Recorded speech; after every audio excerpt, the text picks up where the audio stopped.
हम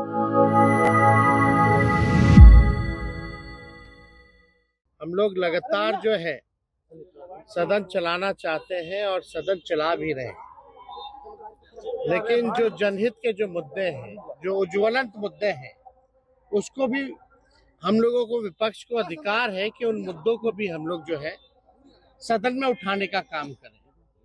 आप लोगों ने देखा कि किस प्रकार से हम लोगों ने बिहार में आरक्षण के सवाल को उठाने का काम किया, और आरक्षण के सवाल को तो हम लोगों ने उठाया, लेकिन सरकार द्वारा जो है कोई भी जो है सही जवाब जो है, संतोषजनक जवाब जो है हम लोगों को नहीं मिला।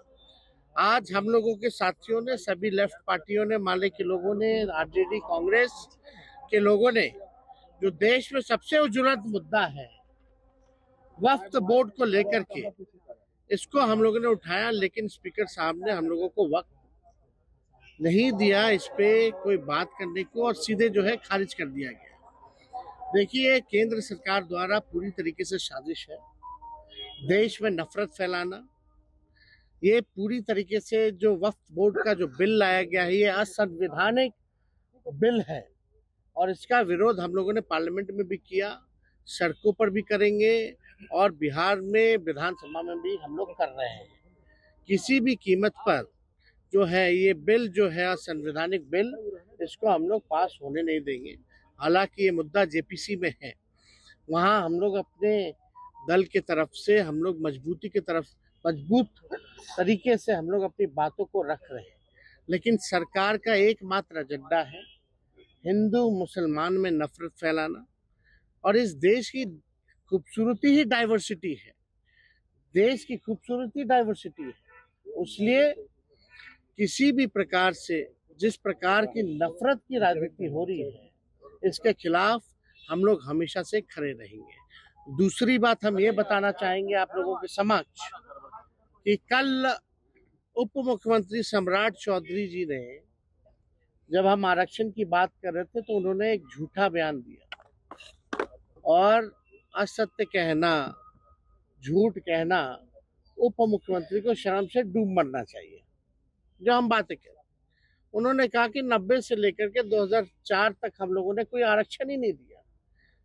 इन लोगों तो, सम्राट चौधरी जी हम ही लोग की ना पार्टी में थे, पहली बार तो लालू जी ने इनको टिकट दे करके जिताए, मंत्री भी बनाए, क्या क्या हंगामा हुआ तो सब लोग जान रहा है।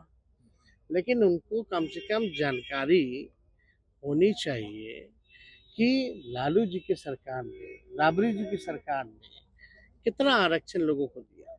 उनको इतिहास पता होना चाहिए।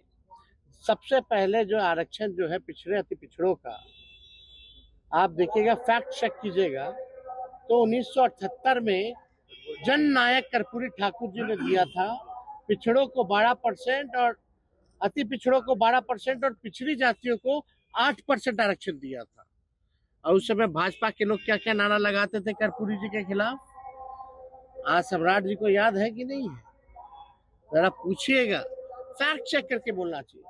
जब लालू जी जो है, इसके मतलब 1978 के बाद 12 साल बाद लालू जी 1990 में जब मुख्यमंत्री बने, उन्होंने 12% जो अति पिछड़ों का आरक्षण था उसको 14% कर दिया। और ठीक उसके 10 साल बाद, यानी 90 से 2000 में, जब राबड़ी देवी जी प्रथम महिला मुख्यमंत्री जब मुख्यमंत्री बनी, झारखंड जब अलग हुआ, तो आप देखिएगा आरक्षण जो 14% जो अति पिछड़ों का था, उसको बढ़ा करके 18% जो है करने का काम किया। और 2005 में आप देखिएगा कि सरकार हटने के बाद 2005 में नीतीश कुमार मुख्यमंत्री बने, उसके बाद से SC ST OBC आरक्षण की सीमा कभी नहीं बढ़ाई गई।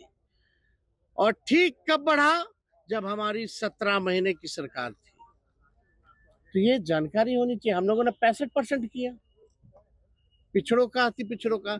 यानी जब कर्पूरी जी ने शुरुआत की, लालू जी ने, राबड़ी देवी जी ने बढ़ाया, और जब हमारी महागठबंधन की 17 महीने की जब सरकार थी, तो हम लोगों ने 65% करने का काम किया।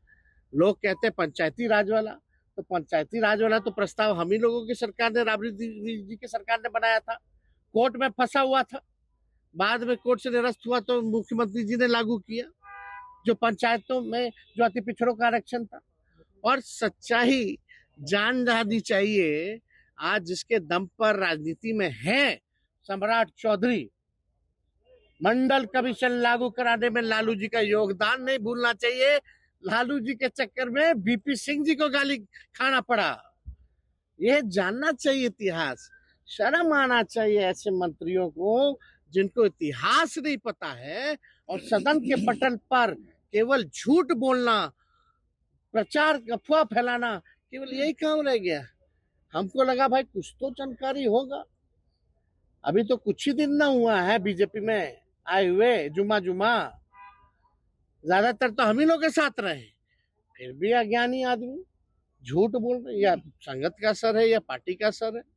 सच्चाई जो है फैक्ट चेक करना चाहिए। अब कितना आरक्षण आप लोग डिमांड कर रहे हैं? अरे हम तो बोले संशोधन कीजिए ना, अब तो बैरियर टूट गया।